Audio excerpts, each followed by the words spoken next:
श्री स्वामी समर्थ। तुम्हा सर्वांचं माझ्या यूट्यूब चॅनलवरती अगदी मनापासून स्वागत करते। तुमच्या मनातल्या सर्व काही चांगल्या इच्छा स्वामी महाराज नक्की पूर्ण करू हीच स्वामींची चरणी प्रार्थना करते आणि आजच्या व्हिडिओला सुरुवात करते।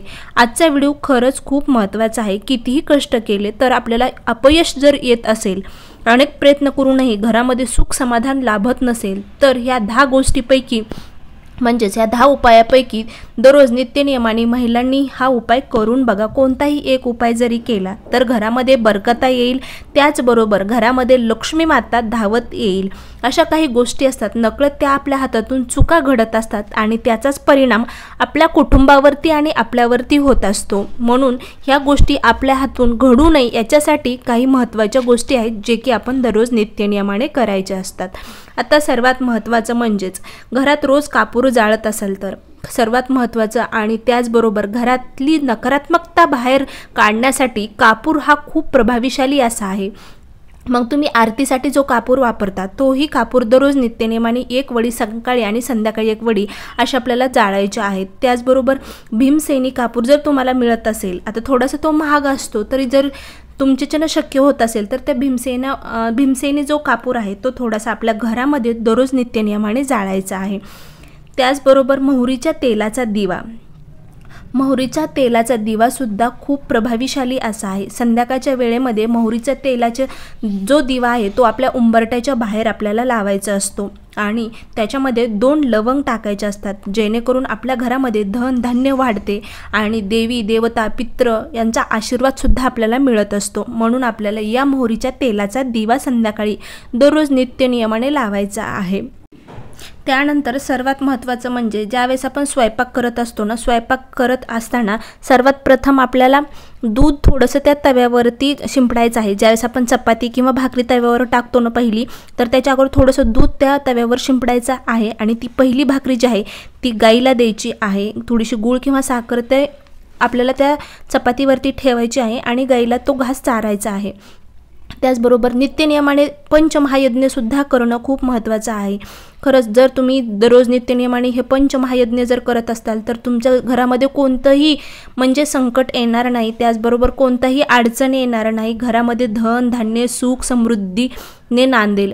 तर त्याचबरोबर दररोज जर तुम्हाला शक्य होत असेल तर पक्ष्यांना थोडंसं धान्य द्यायचं आहे।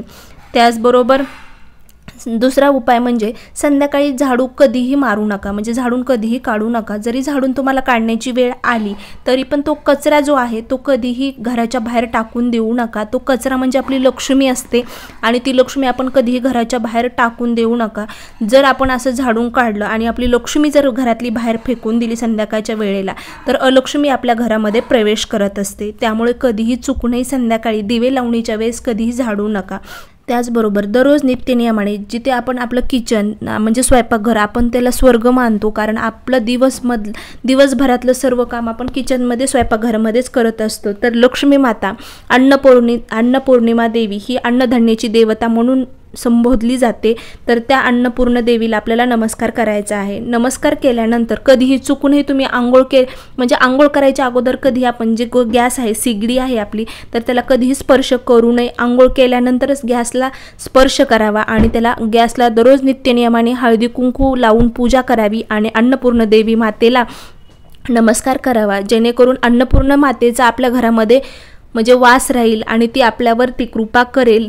अन्नधान्याची देवता असल्यामुळे आपल्याला तिची पूजा करायची असते। त्याचबरोबर दुसरं म्हणजे महत्त्वाचं, आता सर्वच महत्त्वाचे उपाय आहेत ते तुम्हाला करायचे आहेत, जेणेकरून आपल्या घरामध्ये बरकता राहील आणि लक्ष्मी मातेचा वास राहील। लक्ष्मी ज्या घरामध्ये असते त्या घरामध्ये सुख समृद्धी समाधान नक्कीच नांदत असते। तर दररोज नित्यनियमाने आपला उंबरटा स्वच्छ करणं खूप महत्त्वाचं आहे। उंबरटा स्वच्छ केल्यानंतर उंबरट्यावरती पाणी मारून स्वच्छ झालं की 2 हळदीच्या रेषा दररोज नित्यनियमाने मारायच्या आहेत, म्हणजे ओढायच्या आहेत, जेणेकरून आपल्या घरामधली जी वाईट शक्ती आहे ती बाहेर निघून जाण्यास आपल्याला मदत होईल आणि जे चांगले विचार आहेत सकारात्मक ऊर्जा आहे ती आपल्या घरामध्ये प्रवेश करेल। आपल्या घरावर आपल्या कुटुंबावर कोणतंही संकट येऊ देणार नाही ही आपली महालक्ष्मी। त्यासाठी आपल्याला हे छोटे छोटे उपाय करायचे आहेत। बऱ्याच गोष्टी आपण वास्तुशास्त्रानुसार करत असतो, कारण आपलं घर, आपलं वास्तू हेच आपलं सर्वस्व असतं. त्याला स्वर्ग बनवणं देखील आपलं काम आहे. मग आपण प्रत्येक स्त्री त्या घराला स्वर्ग बनवायचं की नरक बनवायचं हे आपल्या हातात असतं. म्हणजेच आपलं घर स्वच्छ ठेवावं. नेहमी आपलं घर स्वच्छ असेल तरच आपल्या घरामध्ये लक्ष्मी माता प्रवेश करत असते. त्याचबरोबर आता आपलं किचन, आपलं स्वयंपाकघर हे सुद्धा स्वच्छ असावं, कारण त्या स्वयंपाकघरामध्ये माता लक्ष्मी, अन्नपूर्णा देवी यांचा वास राहावा म्हणून आपल्याला स्वच्छ ठेवायचं आहे. ज्या घरामध्ये जाळ्या जळमट जास्त प्रमाणात असते त्या घरामध्ये कधीही लक्ष्मी माता प्रवेश करत नाही. म्हणजे ज्योतिषशास्त्रानुसार खूप महत्त्वाचे आहेत छोटे छोटे ह्या टिप्स, ते की आपण म्हणजे पाळल्या पाहिजेत. वास्तुशास्त्रानुसार स्वयंपाकघरात जेवण केल्यास अनेक दोष नाहीसे होतात, म्हणून नित्यनियमाने आपण हॉलमध्ये किंवा बेडरूममध्ये न जेवता किचनमध्येच जेवायला बसावं, म्हणजे स्वयंपाकघरामध्ये जेवायचं आहे. कारण लक्ष्मी माता ही स्वयंपाकघरातली एक महत्त्वाचं स्थान मानलं जातं. स्वयंपाकघर हे लक्ष्मी मातेचं एक स्थान आहे, जे की आपल्याला योग्य ते त्याकडे बघणं खूप महत्त्वाचं आहे. कारण आपल्या अगदी छोट्या छोट्या गोष्टी असतात ना, जे आपल्याकडून नकळत चुकत असतात आणि त्या चुकीचाच परिणाम आपल्यावर, आपल्या कुटुंबावर होत असतात आणि आपल्या घरामध्ये लक्ष्मी माता टिकत नाही. किंवा कितीही आपण व्रत वैकल्य केलं किंवा कितीही तोडगे उपाय केले तरी पण लक्ष्मी माता आपल्या घरामध्ये प्रवेश करत नाही, कारण आपणच त्याला असतो. आपल्याकडून नकळत काही चुका घडत असतात, जे की लक्ष्मी मातेला अजिबातही त्या गोष्टी आवडत नाहीत.